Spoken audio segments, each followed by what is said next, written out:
This, my friends, is called an elephant ear. This is called fudge. Only the highest quality of food for when we practice physical therapy. And it's all from New Jersey. Yeah! Oh, are you twerking? We like to practice a lot while we eat our fudge and elephant ears. Vince has some shoulder pain. And now Vince is doing a wicked rotator cuff fatigue thing. Nice. You do fatigue? Yeah. Now do straight and raise it up all the way over him. We always like to believe that we're going to get better as coaches, as PTs, as yada yada. And a large part of that is because we always practice. So any patients we get, anybody who comes in with an injury, it's an opportunity for us to consistently work on our craft. I'd say that's probably the biggest point of what we try to make here is PT for us is a craft. And the scary thing is, you know, Meg and I are both so young in our careers that if we believe that we're just going to keep getting better, imagine what our treatment skills and our coaching skills are going to be like in 10 years. To have that kind of optimism is really cool to think, I'm going to improve and get better every single day. And when you do, when you put in the practice like this, it's awesome because you get better at what you do and you get better results. It's more fun, which is always a good thing to see. But it comes from doing little stuff like this, where we make Vince do an absurd amount of rotator cuff stuff to learn how people respond to certain types of pain and eat elephant ears. And fudge. And fudge. Hashtag fuel, hashtag nutrition, hashtag.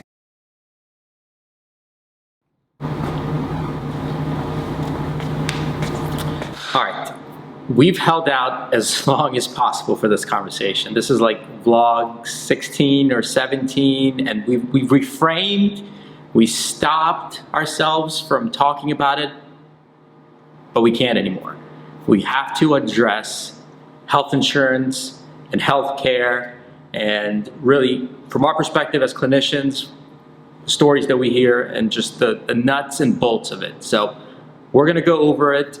Hopefully you're still awake after all this, but our goal is just to have a little bit more clarity for you about how health insurance really works and why health insurance is not health care. Let's talk about it.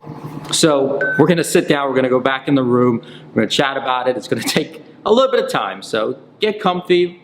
It's not gonna be like a 30-minute lecture on health insurance, but it is going to take just a little bit of time so we can break down the differences between the two.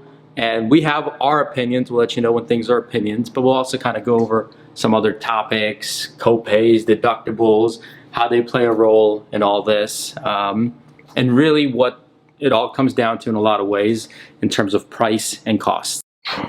Guys ready to talk about health insurance? Yeah. Yeah. So exciting. You excited? That's the most unenthusiastic thing we could ever do. Yeah. Yes, health insurance. Ugh. All right, let's break this down first of all. Health insurance versus healthcare. First of all, having health insurance is great for catastrophe issues. So if you need major surgery, if you get hit by a car, if you're like Ryan and you adjust every single LaCroix within arm's reach, that can be a little painful. So you might need, those are big expense things. So if you have to have a surgery and it's like $10,000, having a high deductible doesn't really matter. So everybody, when they have health insurance, you have a deductible. Really expensive insurance, you'll have a low deductible, $1,000, $2,000. Deductible means you have to pay that amount before your insurance company starts to cover things. This gets a little bit tricky because people assume that having health insurance means you have coverage for everything.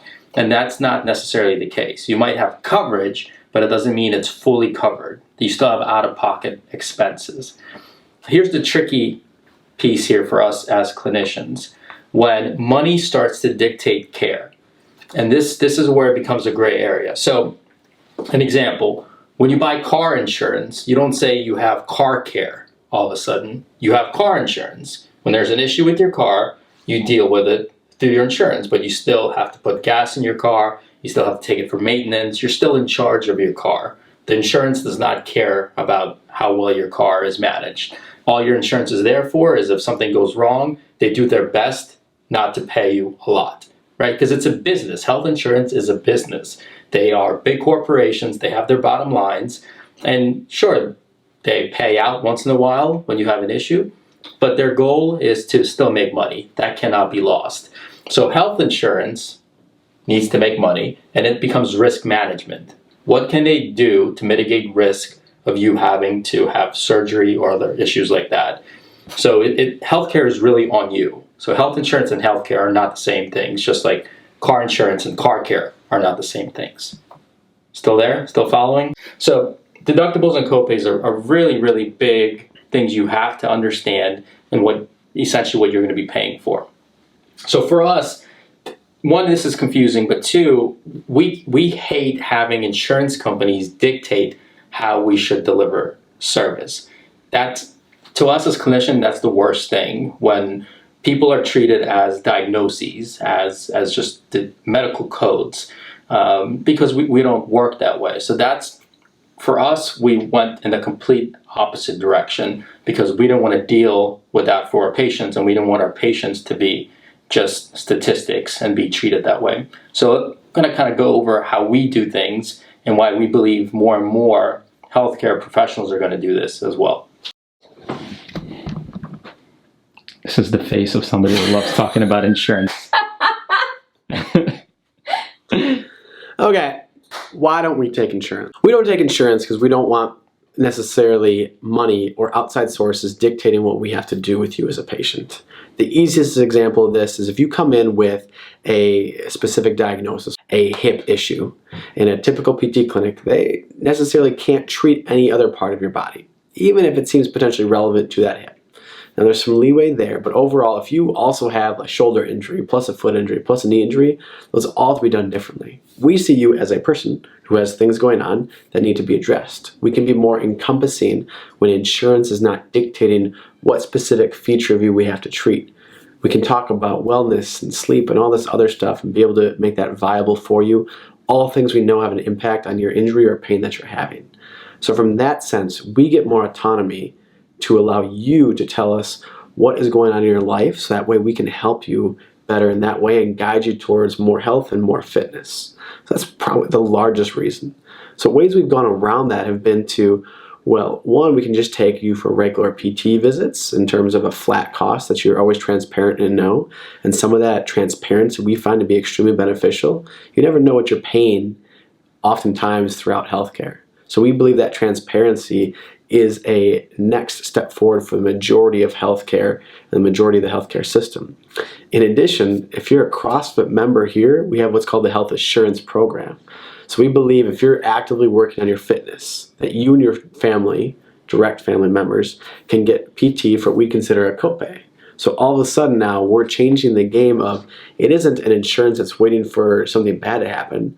We see your insurance as a membership here within our gym as you actively working on your health, and you and your family should benefit from that. So that when anything does happen and you might need a PT, which anything does happen and everything happens at some point, well then we're easily and available here to help you out. So we definitely know the landscape of healthcare is changing in the 10 years. From here on out for the next decade, there are going to be drastic changes. This is going to happen, there's no doubt. What we're trying to say is, we don't like the current system. We're trying a different way, and we're hoping that that different way is going to be beneficial for our community, for our members, for everybody that's involved here with Recharge, and it might be a good example of how to do this going forward. We've seen is, yes, upfront cost might be a little bit more, but overall, throughout the whole course of care, our costs are a lot less when you're done and said with everything. After we see you for everything, it's been nowhere near as much as what you would traditionally get billed at. And we can focus on the experience. That's the biggest thing for us. We believe that for the longest time, healthcare has not had a focus on experience. Like, how many times have you walked in and been almost like shuffled around like sheep, telling you sit there, wait, and waited beyond your appointment visit, been waiting for, I've heard, for hours beyond scheduled appointments. Like that's ridiculous. What What other industry, what other business in the world would do that and be successful aside from healthcare? Not many. So we don't have to deal with that, and you don't have to deal with that. And again, we're not the only ones doing this. It's happening all throughout healthcare because just kind of break free of the shackles of health insurance and really focus on healthcare and the healthcare experience, redefining that. Right, Megs? Yes, correct. Brainwashed. What is your definition of healthcare? My definition of healthcare? Yeah. How do you see healthcare? He's gonna throw up. Not that. My definition of healthcare kind of encompasses everything that we just kind of went over. You see the person as a whole and not just as a body part or as a diagnosis. Like, in a perfect world, there wouldn't be any discharge from physical therapy. You're changing your mindset about your body and your health and your habits overall. And once the pain is gone and once the effects of that original injury have been taken care of, then you transition into a wellness kind of overall lifestyle change. So that to me is what healthcare should be, encompassing the whole person, because there's no one system that acts solo apart from other ones, so they need to be addressed altogether. Spending too much? Too much spinning. What do you think has been the best part so far of kind of implementing our system the way we've done it? That's a great question. As weird as this sounds, That's not like whenever you start a sentence that way, but it can't be good. it's qualified. Okay, Don't worry about it. All right, go for it. Hit it. As weird as this Because sounds. it's slightly indirectly answering your question. Okay. I would say in this system, I feel as though I have to prove myself to the patient more often. And not necessarily that I have to show a result or I have to get them better within a visit or with my hands or manual therapy or whatever. I have to prove that I am going to be able to offer some sort of guidance and value and build a relationship. Like, I think there's often times where people get care from people in healthcare and just are like, I don't feel like this is a good relationship for me. If someone comes in and tells me that, that's okay. I can send them off to somebody to get it, but I think it is a challenge to me to make sure that I'm always offering the highest level of care that I can possibly give and always establish the best relationship that I can give, and that I can always think and guide and present a case that's going to allow you to continue to get better, even if I know it's going to be long-term planning or long-term result or something like that. That's not to say that people who do it with insurance aren't doing that as well. I think all PTs want to practice their highest level, but when you're, as a business, when you're trying to offer an experience and the person can say, I don't want to come anymore, or I don't think this was worth the money that I just paid you, I think that's a big psyche thing.